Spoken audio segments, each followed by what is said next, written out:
বাড়িতে যদি রেস্টুরেন্ট স্বাদের ফুলকপি মাঞ্চুরিয়ান তৈরি করা যায় তাহলে কেমন হয়? এটা একটা চাইনিজ ডিশ, তাই ভেজ চাউমিনের সাথে খেতে বেশ ভালো লাগে।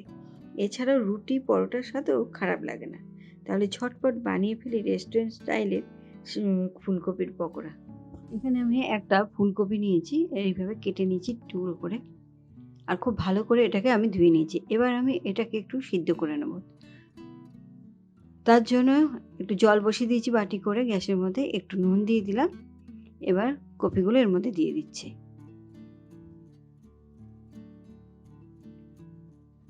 এটাকে 30% মতো সিদ্ধ করে নেব। এবার বাটিতে একটা ব্যাটার বানাবো, তার জন্য 3 চামচ আমি এখানে ময়দা নিচ্ছি আর 2 চামচ কর্নফ্লাওয়ার, একটু কাশ্মীরি লঙ্কার গুঁড়ো দিলাম, নুন স্বাদ মতো দিলাম, আদা রসুন বাটা 1 চামচ দিয়ে দিলাম, দিয়ে অল্প অল্প জল দিয়ে একটা ঘন ব্যাটার তৈরি করে নেব।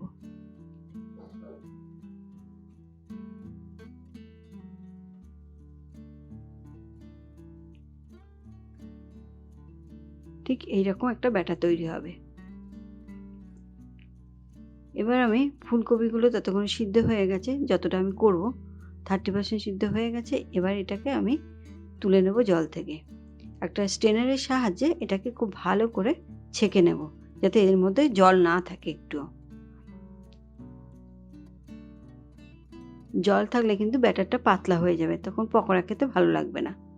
সেই জন্য একদম জলটা ছেঁকে নিয়ে আমি আবার ওই ব্যাটারের মধ্যে দিয়ে দিলাম। দিয়ে খুব ভালো করে এটাকে মেখে নিতে হবে, যাতে সমস্ত ব্যাটার ফুলকপির সঙ্গে একেবারে মিশে যায়। ঘরে থাকা জিনিসগুলো দিয়েই কিন্তু এই রান্নাটা হয়ে যায়।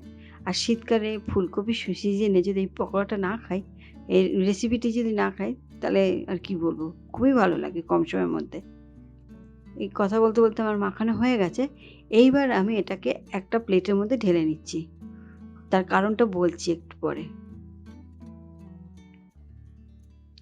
যাতে ব্যাটার যেটুকু তলায় একটু বেশি থেকে যাবে, সেটা এর গায়ে আর লাগবে না। এবার আমি এখানে 2 চামচ মতো চালের গুঁড়ো দিয়ে দেবো। এইভাবে যদি পকোড়া বানানো যায় তাহলে খুব ক্রিস্পি হয়। আর এইভাবে কিন্তু পকোড়া বানিয়ে আমরা চায়ের সাথেও খেতে পারি, খুবই ভালো লাগবে খেতে। খুব ভালো করে চালের গুঁড়োর সঙ্গে এটাকে মিশিয়ে নিতে হবে।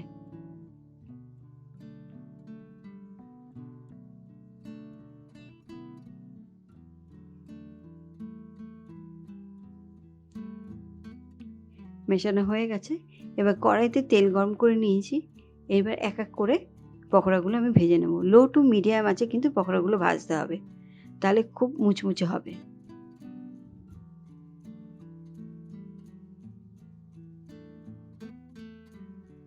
একটু পরেই প্রথমেই কিন্তু পকোড়াগুলো কিন্তু উল্টাতে যাবেন না, তাহলে কিন্তু কড়াইতে লেগে যাবে। আগে আপনারা 30 সেকেন্ড মতো সময় দিয়ে তারপর উল্টাবেন, তাহলে কিন্তু আর লেগে যাবে না। এভাবে ওলট পালট করে এবার পকোড়াগুলো আমি ভেজে নেব।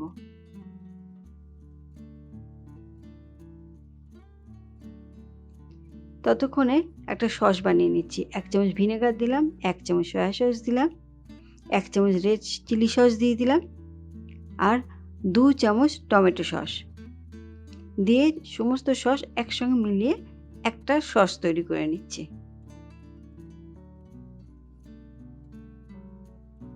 এবার পকোড়াগুলো ভাজতে চলে গেলাম। দেখুন এরকম লাল লাল ভাবে কড়া করে ভেজে নেব। সমস্ত পকোড়াগুলো আমি এইভাবেই ভেজে নিয়েছি। দেখেই বুঝতে পারছেন কীরকম ভাবে ভাজতে হবে। এবার এতটা তেলের মধ্যে রান্নাটা করব না, তাই কিছুটা তেল আমি তুলে নিচ্ছি। তারপর বাদবাকি তেলের মধ্যে আদা আর রসুন চপ করে রেখেছিলাম দিয়ে দিলাম, লঙ্কা চপ করে রেখেছিলাম দিয়ে দিলাম, দিয়ে এটাকে 30 সেকেন্ড মতো একটু নাড়াচাড়া করে নেব, যতক্ষণ আদা রসুনের কাঁচা গন্ধটা চলে না যায়। তারপর যে সসটা একসঙ্গে মিশিয়ে রেখেছিলাম, সেই সসটা দিয়ে দিলাম, একটু জল দিয়ে দিলাম, আর কাশ্মীরি লঙ্কার গুঁড়ো দিয়ে দিচ্ছি, আর একটু নুন, আর সামান্য একটু মিষ্টি দেবো ব্যালেন্স রাখার জন্য। দিয়ে এটাকে 1 মিনিট মতো একটু কষিয়ে নেব। এইভাবে করলে মাঞ্চুরিয়ানটা খেতে একদম আপনারা রেস্টুরেন্টের মতো পেয়ে যাবেন। এবার কষানোর পরে আমি ফুলকপিগুলো দিয়ে দিলাম, পকোড়াগুলো দিয়ে আবারও 1 থেকে 2 মিনিট মতো এটাকে একটু কষিয়ে নেব। আর সমস্ত কাজটা কিন্তু আমি লো টু মিডিয়াম আঁচেই করেছি। কষানো আমার হয়ে গেছে। এবার আমি এর মধ্যে একটু ধনেপাতা কুচি ছড়িয়ে দিচ্ছি,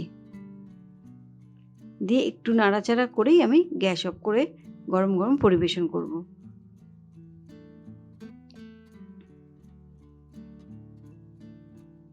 এইভাবে যদি আপনারা বাড়িতে করেন তাহলে আর রেস্টুরেন্টে যেতে হবে না। বাড়ির সদস্যরা বলবে বাড়িতেই এভাবে ফুলকপি মাঞ্চুরিয়ান আপনারা করে দিতে বলবে। আর যদি আমার ভিডিওটা ভালো থেকে থাকে তাহলে একবার লাইক করে দেবেন। আজকের মতো টাটা।